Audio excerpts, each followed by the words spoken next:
Hey, good afternoon, everybody. It is March 12th, 2024, and we are in the Old Testament book of Ezra, and we're going to read chapter 7 today. All right, so we finally get our first appearance of Ezra in Ezra's story.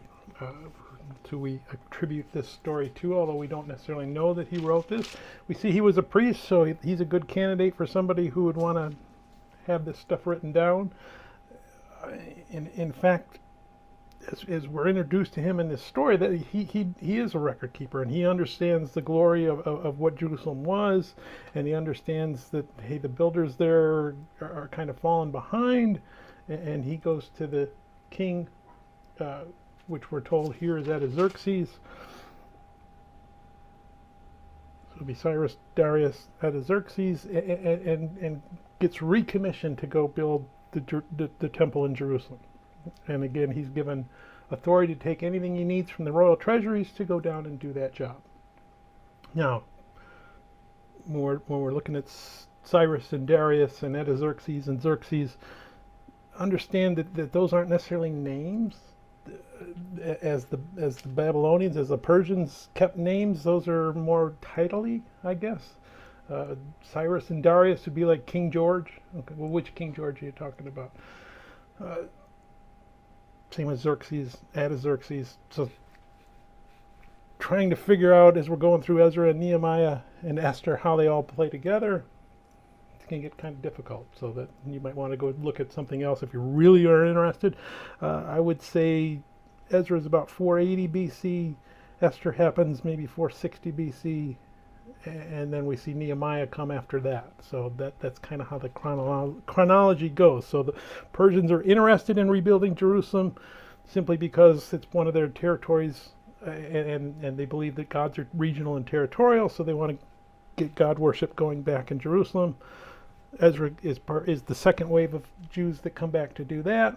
Somewhere the king and Esther, that story takes place, and the Jews rise a little bit higher. I mean, the king of Persia still doesn't become a Jew, he still doesn't worship God, but he's a little more inclined to favor the Jews, and that's where you get Nehemiah coming in to finish off the return from exile. I guess that's a nice way to put it.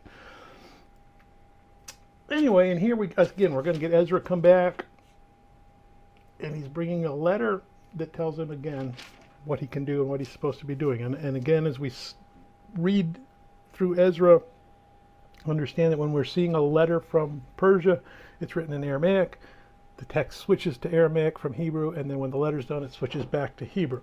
So let's go ahead and we're going to read Ezra chapter 7. Now, after these things in the reign of Artaxerxes, king of Persia, Ezra the son of Sariah, the son of Azariah, the son of Hilkiah, the son of Shallum, the son of Zadok, the son of Ahitub, the son of Amariah, the son of Azariah, the son of Marioth, the son of Zeriah, the son of Uzi, the son of Buki, the son of Abishua, the son of Phinehas, the son of Eleazar, the son of Aaron, the chief priest. This Ezra came up from Babylon, and he was a skilled scribe in the law of Moses, which the Lord God of Israel had given.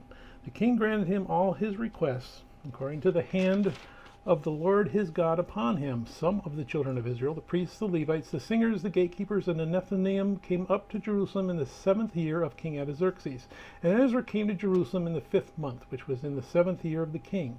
On the 1st day of the 1st month he began his journey from Babylon, and on the 1st day of the 5th month he came to Jerusalem, according to the good hand of the God upon him. For Ezra had prepared his heart to seek the law of the Lord, and to do it, and to teach statutes and ordinances in Israel. This is a copy of the letter that King Artaxerxes gave Ezra the priest, the scribe, expert in the words of the commandments of the Lord and of his statutes, to Israel. Artaxerxes, king of kings, to Ezra the priest, the scribe of the law of the God of heaven, perfect peace, and so forth. I issue a decree that all those of the people of Israel and the priests and Levites in my realm who volunteer to go up to Jerusalem may go with you. And whereas you are being sent by the king and his 7 counselors to inquire concerning Judah and Jerusalem with regard to the law of your God which is in your hand, and whereas you are to carry the silver and gold which the king and his counselors have freely offered to the God of Israel, whose dwelling is in Jerusalem, and whereas all the silver and gold that you may find in all the province of Babylon, along with the freewill offering of the people and the priests, are to be freely offered for the house of their God in Jerusalem. Now, therefore, be careful to buy with this money bulls, rams, and lambs, with their grain offerings and their drink offerings, and offer them on the altar of the house of your God in Jerusalem. And whatever seems good to you and your brethren to do with the rest of the silver and the gold, do it according to the will of your God. Also the articles that are given to you for the service of the house of your God, deliver in full before the God of Jerusalem, and whatever more may be needed for the house of your God, which you may have occasion to provide, pay for it from the king's treasury. And I, even I, Artaxerxes the king, issue a decree to all the treasuries who are in the region beyond the river, that whatever Ezra the priest, the scribe of the law of the God of heaven, may require of you, let it be done diligently.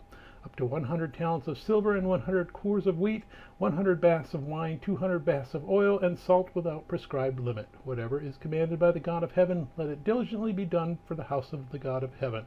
For why should there be wrath against the realm of the king and his sons? And we inform you that it shall not be lawful to impose tax, tribute, or custom on any of the priests, Levites, singers, gatekeepers, Nethinim, or servants of this house of God. And you, Ezra, according to your God-given wisdom, set magistrates and judges who may judge all the people who are in the region beyond the river, all such as know the laws of your God, and teach those who do not know them. Whoever will not observe the law of your God and the law of the king, let judgment be executed speedily on him, whether it be death, or banishment, or confiscation of goods, or imprisonment. Blessed be the Lord God of our fathers, who has put such a thing as this in the king's heart, to beautify the house of the Lord which is in Jerusalem, and has extended mercy to me before the king and his counselors, and before all the king's mighty princes. So I was encouraged as the hand of the Lord my God was upon me, and I gathered leading men of Israel to go up with me. May God bless the reading of his word. May God bless you. Bye.